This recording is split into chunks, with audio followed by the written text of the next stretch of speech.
Good morning. It's a pleasure to be here in Sharjah today and have the opportunity. Sorry. Okay. Is that okay? And have the opportunity to share our work and research on Mecca. I'd like to take this opportunity to thank all the organizers of this conference. It's been an enjoyable 2 days, and we look forward to an exciting day ahead. So I'll be speaking about the city of Mecca. And whenever we refer to Mecca, one immediately references the Grand Mosque, perhaps the clock towers around it. But very few would be familiar with the city of Mecca. What I hope to shed light on today is the urban context of Mecca and what lies beyond the Holy Mosque. Furthermore, I'd like to highlight our research method and the role of mapping and drawing throughout our process of documenting and archiving the city. I should state that we are by no means the first to document Mecca, but where we position ourselves is to be recording Mecca from multiple perspectives. So this is through partnering up with many entities of different backgrounds, one of which is actually Art Jamil, who has kindly sponsored our research in the past. But where we started was in 2015. We partnered with the Architectural Association in London by launching an AA visiting school program titled Mecca versus Mecca. The title stems from our initial observation of Mecca, where we found that there's an invisible boundary that divides the Mecca of the pilgrims to the Mecca of the residents. And this was the starting observation that led us to establish a workshop and a research platform that aims to study and archive the city of Mecca and what lies beyond the Grand Mosque. We strive to record and represent both the visible and invisible landscapes of the city as it undergoes an important period of rapid construction and transition, in an aim to gain a deeper urban, architectural, and social understanding of Mecca, painting a more relevant and revised picture of the city. So we bring out the topic of Mecca as a conversation. We explore its past and consider its future, what could become of, and speculate on its future. Sorry. So I'll, before that, I'll present a research method which attempts to understand the urban case study, where liturgical worship and cyclical rituals choreograph the activities and stillness of daily life. The seasonal transformations. To capture a wider spectrum of life in Mecca, we began our research by looking and analyzing different districts within the city of Mecca. So I'll be showcasing a few of these. So we started at the nucleus by looking at Al-Haram, the Grand Mosque, mapping our routes and finding and translating that into documentations. We went further out into one of the districts, which is Al-Sharashif, which is the closest unplanned settlement to the Grand Mosque, which is due to be redeveloped. We then went into Al-Hujun, for example, which used to be on the outskirts of Mecca, where housing the cemetery of Mecca known as Al-Ma'la, which is on your right. And it shows how the scale of expansion of the city has taken shape over time. We also looked into another district known as Al-Masfala, which was very telling of the geographical and tectonic qualities of landscape. And I mean, we continue to research further into different districts, but this is just kind of a glimpse of highlighting the different areas and their status, let's say. So to create structure within the data collection process, we standardized the microscope through which we study and witness the city. As means to establish a common denominator for evaluation, within our archive books, we established certain themes. So, for example, one of these themes is materiality, and what we found is through documenting and concentrating on materials, it could be very telling of the social status, the economy of the economy of the district, as well as the age of the building. So these elements become indicative of life of each area. We also looked into fenestration, for example, which is very telling of the social engagement of the people to the neighborhoods and surroundings, as well as the relationship between public and private domain. So it was really about how open these buildings were to the street. We looked into social groups to understand who lives in these districts, what are their backgrounds and their histories. Inhabitations, to try to also look into documenting the homes and interiors, whether intact or destroyed. And it is kind of through this repetitive method and that we start to see the diversity within Mecca. So it's like concentrating on specific elements, but repeating that really translates into a wide spectrum of Mecca. So what we do is we actively engage with the holy cities through curated walks. So where we invite architects, artists, or developers to curate walks across the city, which allows us to gain different perspectives into the city, to gain their interpretation of that. We therefore document and archive the walks, whether it's through drawings, modeling, with strong emphasis on learning by doing and exploring. So these walks highlighted not just the significance of the urban fabric, but also the interior conditions of Mecca and how telling they are of the people and the city.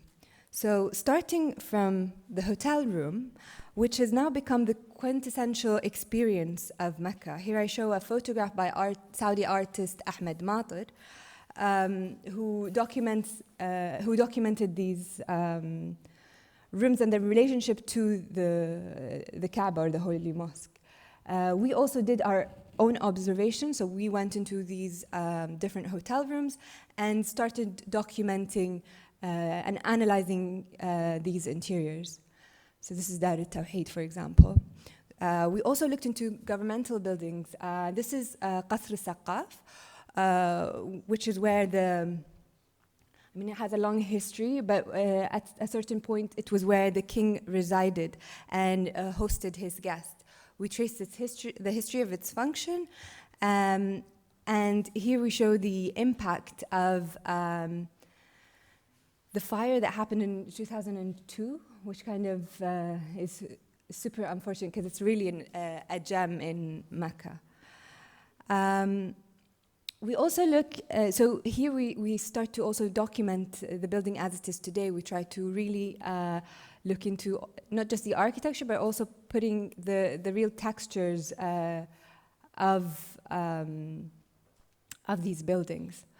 So this is Kuwait Palace, and it's like it's a merchant's house, and we document these interiors, and we begin our analysis. So it's an architectural analysis of these buildings.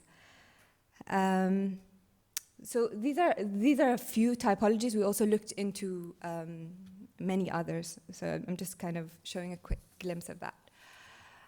So progressing now from the analytical archives, which is the base of all our research, I'd like to talk about the vignettes and the role that they have. So for us, we utilize these vignettes to reveal the observations that we have of Mecca and the experience of Mecca.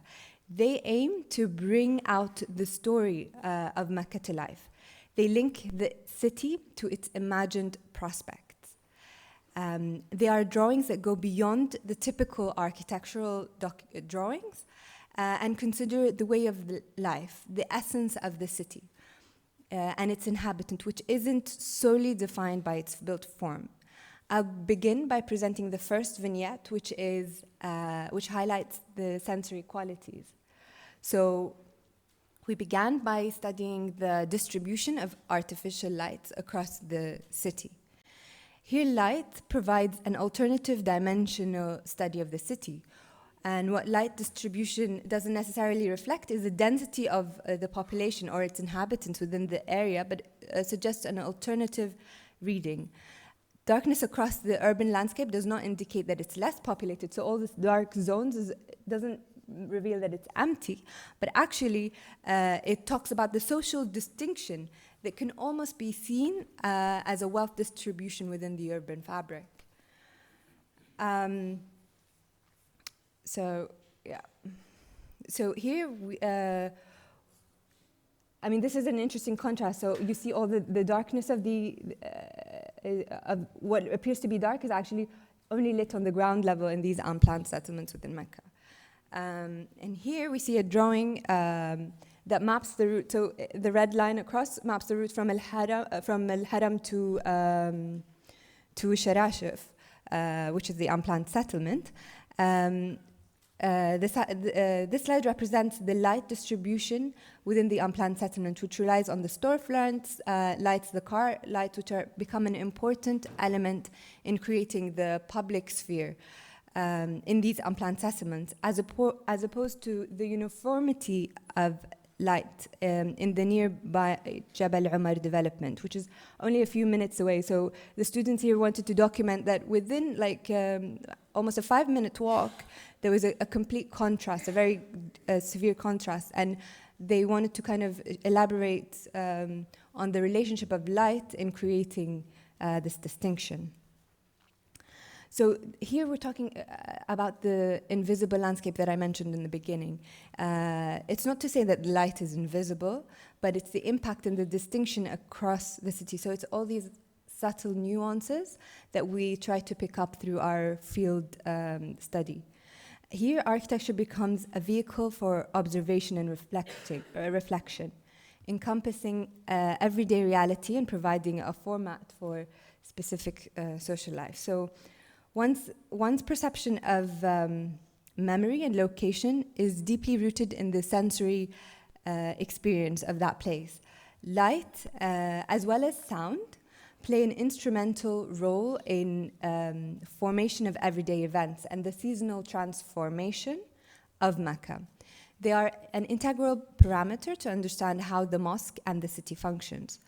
So here, sound stands as a marker of time, signaled through the adhan that summons Muslim prayer, a common denominator across the urban domains of Mecca and many Islamic cities. So this drawing represents a mapping of the projection of the adhan we did from the minarets of the Holy Mosque to the city around. The bottom scale refers to time and the occurrence of the adhan 5 times a day. The adhan can be heard up to 1,000 meters away from Al-Haram.